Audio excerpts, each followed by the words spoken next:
Pope Gregory III, the last non-European pope before Pope Francis, made historic contributions by defending sacred images during the Iconoclastic Crisis and strengthening the Church's missionary efforts in Germany and England. Welcome to the Pontiff as we journey through the lives and contributions of the 267 popes of the Catholic Church, presented by CNewsLive.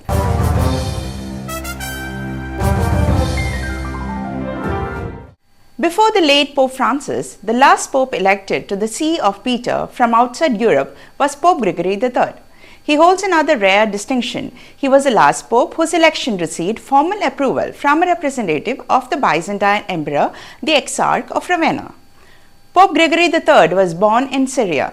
During the funeral of his predecessor, Pope Gregory II, the crowd, moved by admiration and divine inspiration, escorted Gregory with thunderous applause to the Lateran Basilica, proclaiming him as the next pope. 5 weeks later, with approval from the Exarch of Ravenna, he was consecrated as Bishop of Rome and the 90th head of the Church on March 18, AD 731. Gregory III stepped into leadership during one of the most turbulent theological controversies the Church had ever faced, the Iconoclastic Crisis. The dispute with Constantinople over the use and veneration of sacred images had reached a breaking point.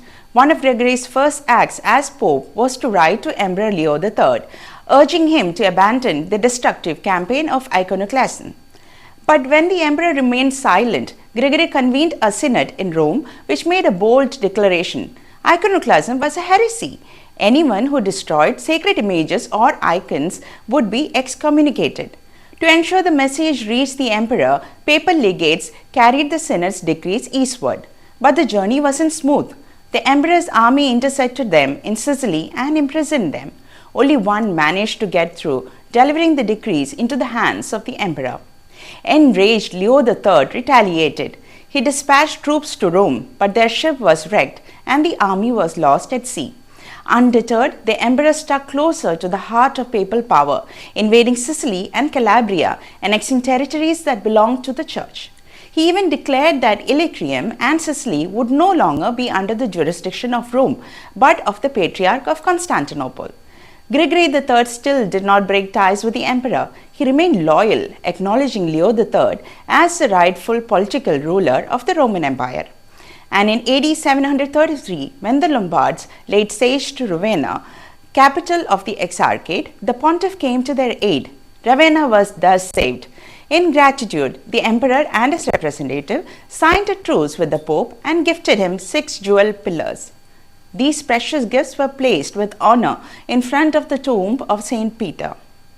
But Gregory knew that supporting the emperor would not sit well with the Lombards. To protect Rome, he ordered the rebuilding of the city's walls. He also secured peace with the lords of Spoleto and Benevento.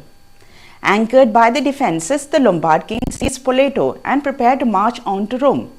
With the emperor in turmoil, Gregory sought help from Charles Martel, who declined, having allied with the Lombards against the Arab invaders. Lacking support, Gregory allied with the exiled Duke of Spoleto, a risky move that worsened Rome's rift with the Lombards. Despite the turbulence, Pope Gregory III continued the mission of evangelization. He enthusiastically supported Saint Boniface's efforts in German territories.